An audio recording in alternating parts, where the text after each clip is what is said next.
Goeienaand en welkom radiostasie van die Suidlanders. Jou stem hier uit die Noord-Kaap uit en natuurlik ook by Suidlanders Media waarin ons nuwe rigting waarin ons beweeg. Vanaand het ons weer eens 'n lekker program saam met die Suidlanders gesels, ek en Simon Roche wat al maande lank met mekaar gesels oor die wêreldgebeure, wat aangaan in die wêreld se nuus en vanaand is 'n spesiale een, dis die rigting waarna ons nou gaan beweeg en ja, ons vat hom soos wat hy kom. Simon, goeienaand, hoe gaan dit? Alright met self, Marius. Nee, ag wat, ons kan glad nie kla nie. Simon, so ja, die luisteraars ek dink hulle half wag om te hoor wat het jy om te sê. Ek bedoel ek het vandag vir my mede-kollega gesê daar is soveel dinge wat nou plaasvind. Ek kon nog my vinger op die knoppie so half deur al my groepe gehou het om te sien, weet jy wat, hierdie is wat in Israel aangaan, daar is in Oekraïne, hierdie is nou in Amerika, hierdie is in China, hierdie is in Suid-Afrika wat aan die gang is, maar is asof dit net te veel raak amper nou om vir die normale ou wat nou nog 'n normale werk ook het om half sy vinger op die pols te hou van wat aan die gang is. So wat 'n nuus het jy vir ons, Simon? Well, I think, Marius, that everybody is bewildered by what's going on or perplexed.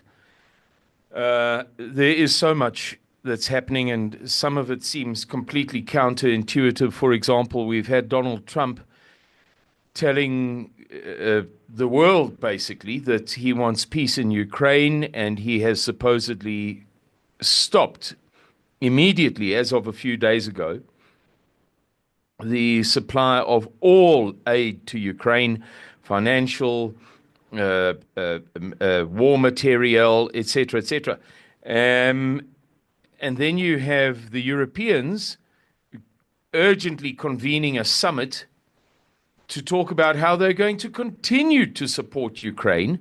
And then you had Emmanuel Macron, the president of France, giving a special speech to the nation yesterday, special live broadcast.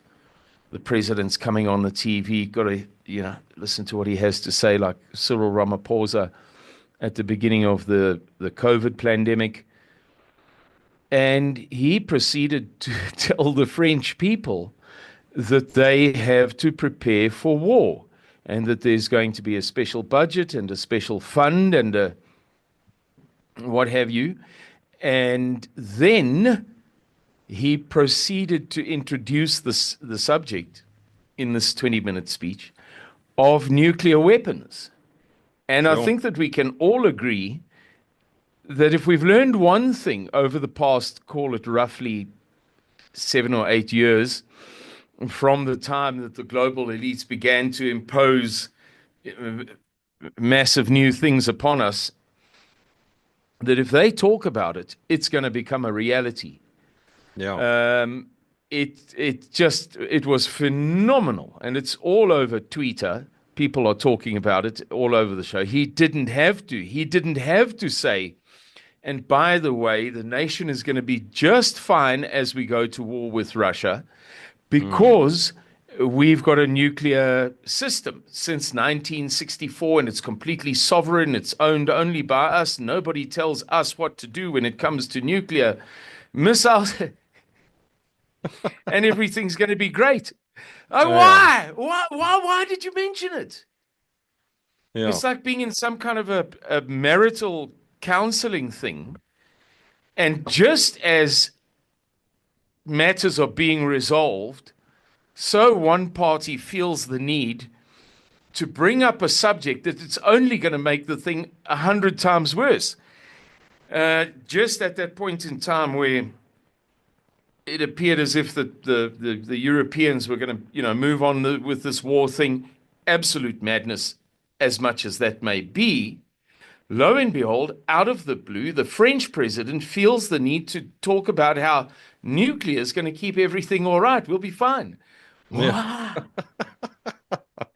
Where did that come ridiculous. From? Why? Yeah. Why did you mention it? And on top of that, we've had Keir Starmer in recent days talking about British boots on the ground in Ukraine. Now it's a well-known thing to all and sundry that there have been NATO troops on the ground in Ukraine since prior to the beginning of the special military operation on Thursday, the 24th, if I'm not mistaken, of February 2022. And if anybody's curious about that, there's a chap called Boz Zikman, Borzikman,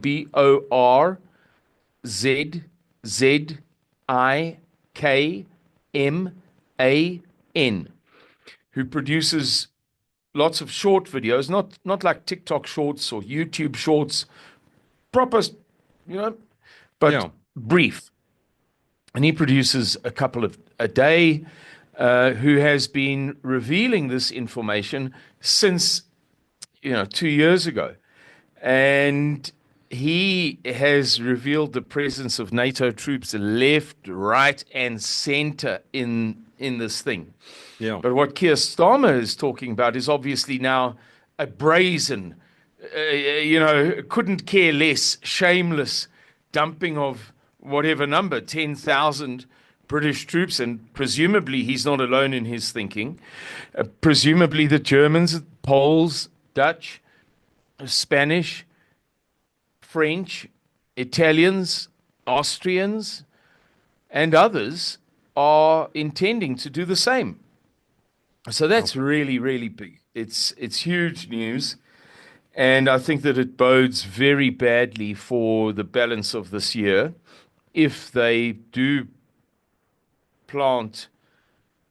I don't know what the number might be. They've mentioned the number 30,000, but the general consensus is that will be hopelessly too few to achieve anything, given Russia's present or recent successes in Ukraine. It's not going to stem the tide. The waves are going to keep rolling in. So let's say they put in 100,000 troops. That's NATO at war with Russia. Not that they aren't already. They've been providing material of war. Technically, that means that NATO and Russia have been at war. They've been providing this war material to Ukraine for however long. And they've had troops and advisors on the ground. And they've provided these satellite intelligence and other background resources that qualify as what's known as a casus belli, a cause for war, a legitimate legal cause for war. So NATO has been at war with Russia for 2 years at least, but this is really upping the ante big time.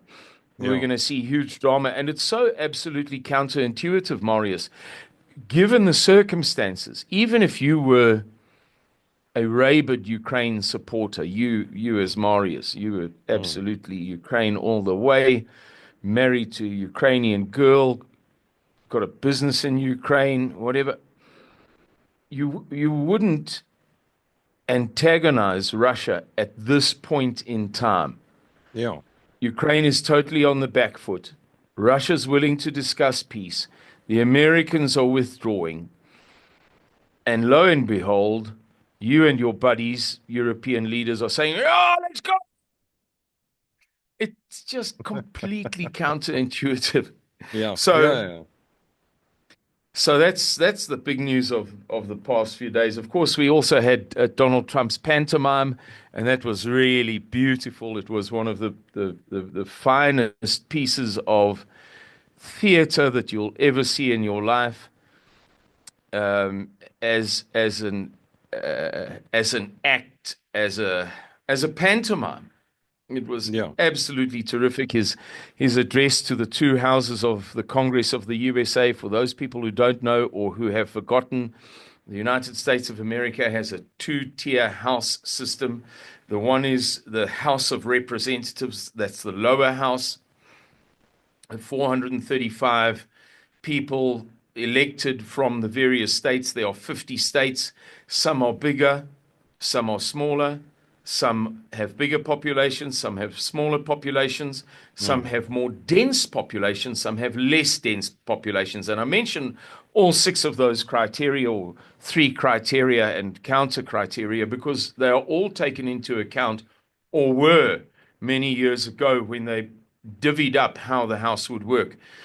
So one state might have 20 representatives in the House of Representatives, another might have 3. 435 states, and then, beg your pardon, 435 members of the House of Representatives, and then you have the U.S. Senate, which is 2 senators per state, regardless of size, regardless of population, regardless of anything. And they held what is known as a joint sitting, where now it gets a little bit complicated, and I'll try to have mercy on everybody, where all 536, it's not 435 plus 100 makes 535, it's 536 because the speaker is included as one of the voting members. It's just a weird American thing, exists nowhere else in the world. So here comes old Donald Trump to address the 536 members of the House and Senate, and theater all the way. Theater all the way. Unbelievable. As you know, I don't trust that guy as far as I could spit a bokdrol at a church fete. But you've got to hand it to him. It was theater all the way. He had some little boy with brain cancer in the audience, in the gallery. A woman who lost her husband while he was fighting crime, and so the list just went on and on and on. And he was handing out Secret Service badges, honorary Secret Service dude, and brilliant job, absolutely fantastic. He has the conservative world falling over itself to love him. No, I saw him first. Don't you push in. I saw him first. He's my boyfriend. Don't you? How dare you? I love him more than you love him. It's like this conservative madness about Donald Trump. Delightful, absolutely delightful. And he's deceiving the conservative world very well. He's doing what he does best. This Doge thing is too funny for words, because the irony is that the $4 trillion of savings that they're latching onto is going to come from locations that are really going to put very great pressure on the markets. It's almost as if they're doing it because they've got an investment. There's this thing called a short. So let's say your company, I'm your brother-in-law, and I overhear at a braai that your company, listed company, Steinhoff or whatever, is going to reveal very bad results at the annual results presentation on the 25th of March. I'll go home with your sister, my wife. Don't say anything. The next day, I ring up my stockbroker and I say, I want shorts. So that means I want to bet against your stock. It's purely and simply a bet. Yeah. Betting the house, betting the car, betting you name it. If it was the 15th century, I'd be betting the kids too, knowing that I'm going to, clean up when it's all fall down in a few weeks' time, when your stock plunges. So I'll win those bets and make lots of money. So, there's a lot going on in the USA, a lot going on with Donald Trump and Doge and what's this other fellow's name, whose companies have never made a profit? Elon Musk. It's all very, very much smoke and mirrors. Delightful to watch. You have to give credit where it's due. We're going to be crying long tears very shortly, especially because the South African economy is so Western based. Somebody provided the capital for Nedbank to be founded. It doesn't end at Nedbank. Nedbank has a boss. Excuse me. Nedbank's boss, or Nedbank has a master. Nedbank's master has a master, and so it goes on. Yeah. And our economy is rooted in the West. I've spoken a lot about BRICS and how BRICS is one of the ways of the future, and how the African National Congress is, or South Africa is, under the stewardship of the African National Congress, married to BRICS. That's true. But our root doesn't lie in Russian capital markets, Chinese capital markets, or whatever. You know, the roots of our economy and our financial system lie in the West. So if we do see drama in the United States of America in months to come, we're going to feel it. I've just watched an interview with Magnus Haystack in which he says the same thing, and it's quite reassuring because who am I? I'm just some pilly, you know, some guy from an organization in little old South Africa. So sometimes you pick things up and you work things out and you study very hard and you endeavor to familiarize yourself and then to speculate on the basis of evidence and clues to do a good job. But you're not Professor so-and-so, you know, Ja. 5 different degrees and a 100 million rand a year company, economics company. And I just watched an interview by Magnus Haystack, and it was very reassuring to hear him talk about how much threat there is to us at the moment, with all of the dramas going on between the African National Congress and ANC. And I'm gonna pause for breath in a minute, and I invite you to weigh in. But before I do so, it's compounded by the fiscal challenges in this country. 3 weeks ago, we were meant to have the budget presented. It failed to happen. We were told then that it would be presented in this week. Ja. I remember that very clearly. And today I heard, yes, when they present the budget next Thursday, the 13th of March, I thought, how did I miss that? Like, you know, so apparently the matter hasn't been resolved well. We have a fiscal crisis. We have a shortage of money and a government that is committed to spending money impecuniously. Our government is impecunious because it is impecunious by nature and because its audience, its core, its composition want to be impecunious. Ja. The South African Democratic Teachers Union, or whatever, SADTU, has no interest in economic behavior, in economies in Old English. Ja. Making your economies, behaving well with money and finance. They want increased salaries. End of story. And so now an impecunious government with impecunious policies is endeavoring to continuously reward an impecunious core with more impecunious behavior. Ja.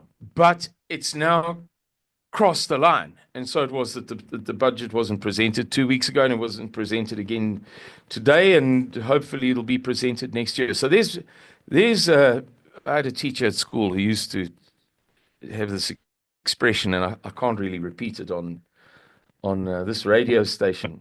Afrikaans teacher, Mrs. Ungera. There's trouble in the land of Canaan, is the decent way that I can put it.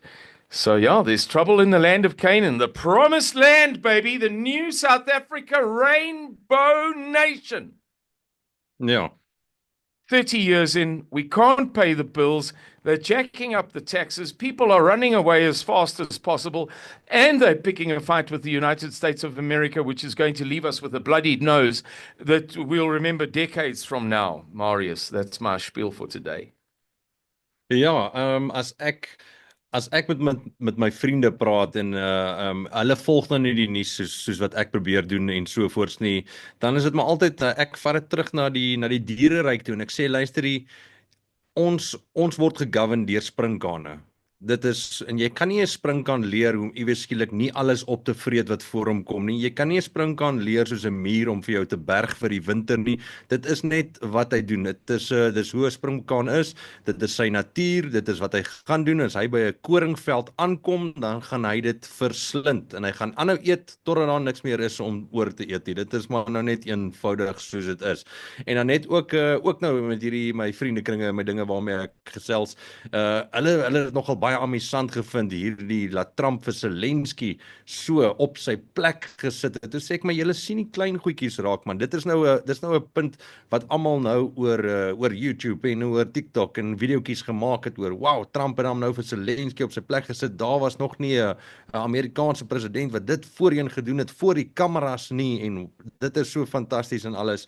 Maar dis asof dit is die klein fokuskolletjie wat hulle raak sien, en ongelukkig sien hulle nie die groter waardes raak nie, Simon, soos wat jy nou gesê het. Nou die Europese Unie is bymekaar gekom. Ou Macron het sommer gesê, wel, nukleer is, ons is reg vir nukleer.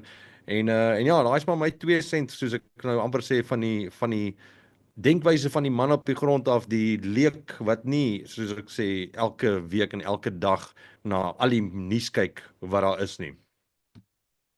Yeah. Well, it's a bit like, en ek wyk nou so 'n bietjie van die onderwerp af, and you're welcome to pull me back. It's a bit like the 3 laws that have been passed recently pertaining to land and agriculture and property and so on. Excuse the hiccups. This, again, in this interview featuring Magnus Haystack, he made half the point that I'm about to make. No disrespect to him. He's a globally respected economist and financial manager, fund manager, who, for good reason, no doubt, because sensible people don't entrust their money to mamparas. So far be it from me to say that, well, I see everything and he only sees half of the picture. That's not my point at all. But for some weeks now, I've been remarking to people, I remarked to you and Arnold and Mr. Miller and Niku and Louis when we were together recently, that nobody, it seems to me, is addressing the 3 laws pertaining to, as I've already said, land, property, agriculture, expropriation, demographics. Hulle is oorvleelend. You know, I'm doing this with my hand, but I see that the camera is not catching it. They overlap one another. Everybody knows about expropriation without compensation, about that law that was passed on the 24th of January.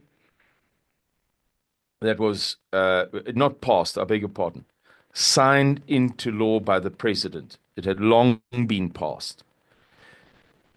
And then we discovered a few days later that John Steenhuisen and his gang had supervised, let's say, the signing into law of a similar, not the same, but certainly similar, I'm going to explain it in a minute, law called the Preservation and Development of Land Act number 39 of 2024. So it was passed by the Parliament in 2024, and therefore it gets the designation number 39 of 2024. But the South African system provides that any act passed by Parliament only comes into full effect once signed off by the President. And we learned, I'm still not sure, and this evening prior to our interview, I did a whole lot of research, searching everywhere that I could, but it's not my field. You know, if it was a field that I knew well, I'm sure my research would have been better. But as a leek, as a layman, I searched on Google for when was that act passed. And I'm going to say again to you, Marius, I say, because I've mentioned this previously, that although the first report of it was on the 27th of January, it appears as if it was, I beg your pardon, not passed. signed into law by the president the day before the Expropriation Without Compensation Act. Now, how was that not reported on? How was Yeah. it kept onder die dekmantel? Okay, then on top of that, you've got the Equitable Access to Land Bill proposed for passage through the Parliament in October. So I'll describe the contents in a second. But the boffins are saying, and I'm just going to fiddle here if it's not too distracting for your audience because I want to quote something. The boffins are saying that the government will, in fact, I'm just going to read it. According to planning, the cabinet will discuss the bill as early as March, with it being made available for public comment in April and May. Discussed in NEDLAC, that's a senior ANC operational structure, in August, and tabled in Parliament in October. The aim of the bill is to bring land ownership on a racial basis in line with the country's demographics.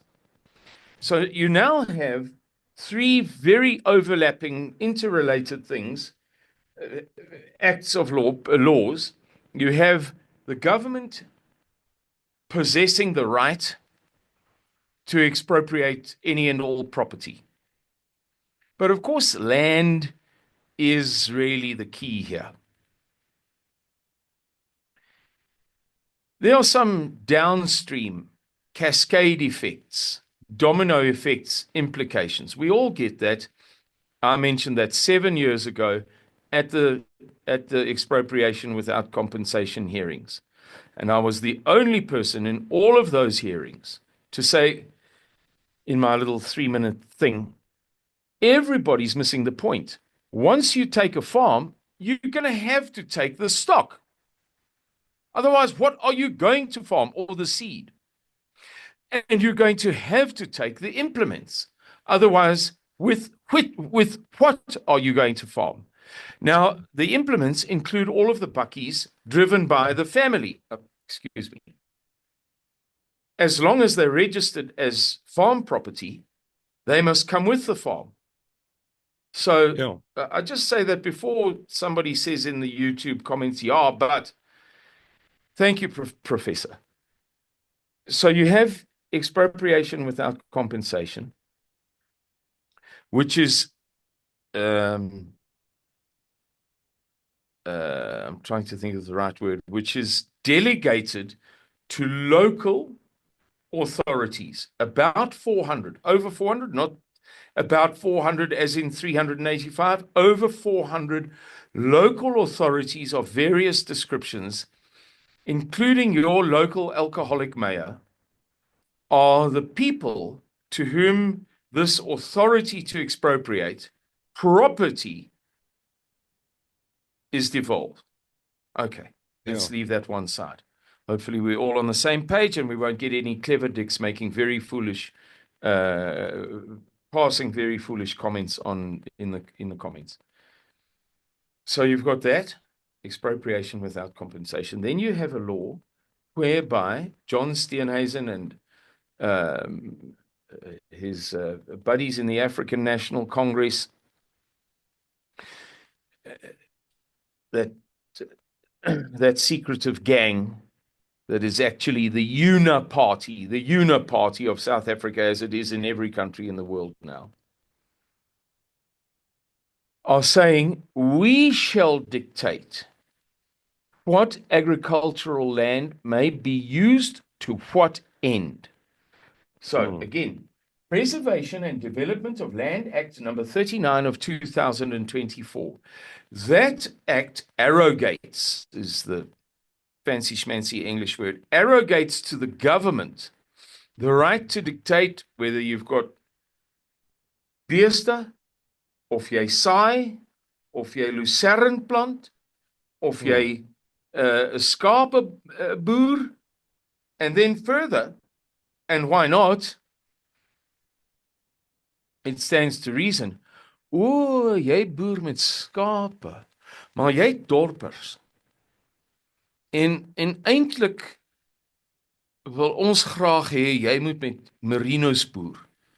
Want wat ons nou regtig kort onder huidiglike toestande in die wêreld se markte is wolproduksie en nie wol en vleis nie.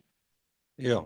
Of jy het dorpers, ons wil graag hê dat jy oorslaan na meatmasters toe. Want daar is nie 'n tekort aan wol nie, maar wel aan skaapvleis. This is the law. Ja, klaar. It's like, and klaar. I'm watching the time, by the way. For our audience's sakes, we're using Zoom. We're using the free version of Zoom, which years ago you could use for 6 hours. They didn't care. Then they cut it down to 1 hour. Otherwise, you have to buy the professional one. Then they cut it down to 40 minutes. So we have about 7 or 8 minutes left. Today, a law was passed in the Parliament of Great Britain whereby cultural minorities, ethnic minorities, and I forget the third one, faith minorities, will receive lighter sentences, like for like. So you run up to some guy in the street who stole your wallet last week, and you stab him in the neck and he dies. I do the same thing. Not later in the day, not with a bigger headache, not with a sadder wife, not with an injury to my toe, not with any excuse in the world. But I'm a gay Hindu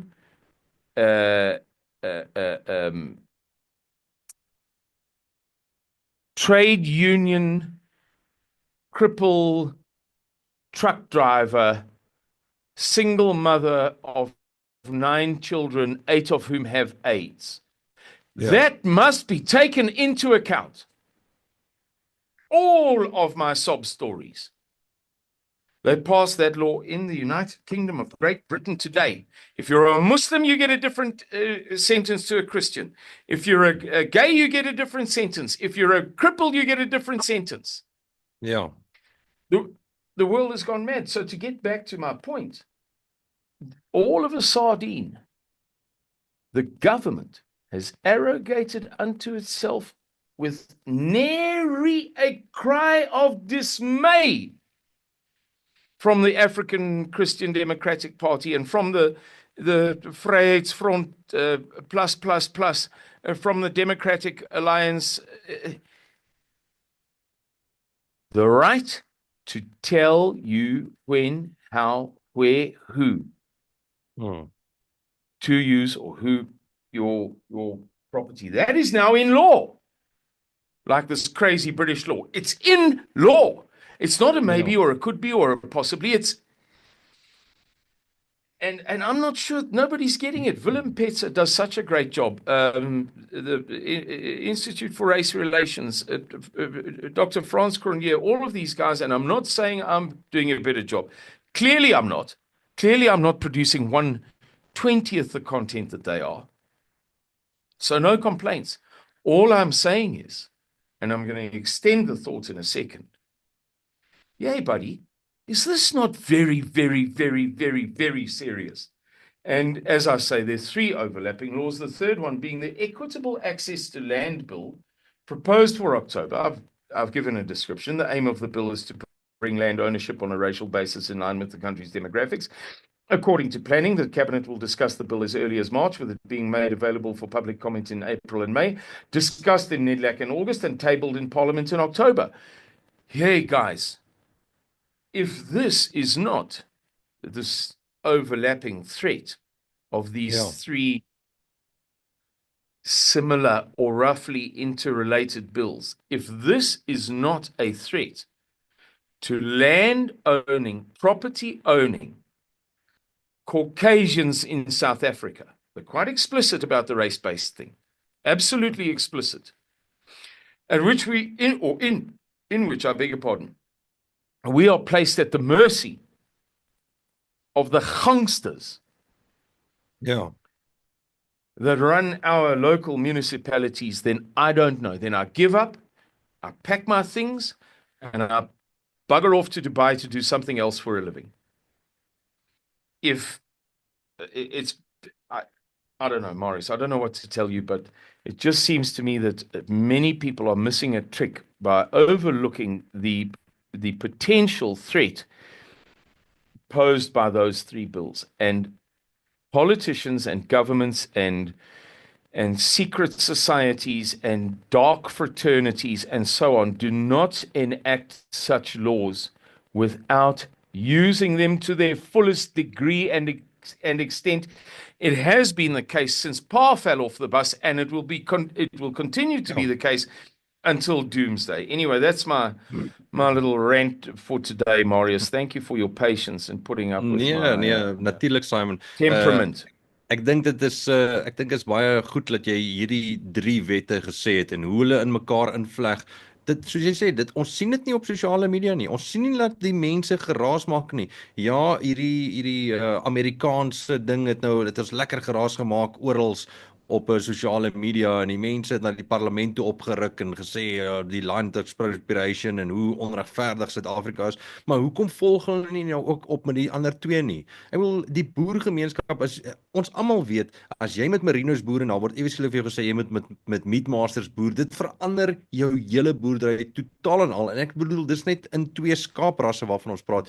So dankie dat jy dit weer eens onder ons aandag gebring het. Dis 'n baie belangrike ding. Ek hoop van die luisteraars en ek self doen 'n bietjie meer navorsing daaroor, en kyk wel of ons van ons kant af 'n bietjie geraas daaroor kan maak en net sê, luister, julle moet wakker loop. Hierdie ding is, soos jy gesê het, daai wette is in plek gestel want dit gaan gebruik word. Dit is nie vir miskien en ons kyk maar hoe dinge loop nie. Dit is daar ingesit vir use. It's gonna be used. Daar's nie eers 'n twyfel omtrent dit nie. Maar nou ja, dankie Simon, weer eens vir 'n lekker gesprek saam met jou, en dan volgende week maak ons weer so. I look forward to it, Marius. I always look forward to these chats, and I look forward to us going live on video, and I look forward to the big transition that we're making to YouTube, moving Radio Groter feed into this huge potential visual space. I'm very enthusiastic. Thank you, Marius. And good night and God bless to all of the listeners. Bye-bye. Ja, stem saam. Totsiens.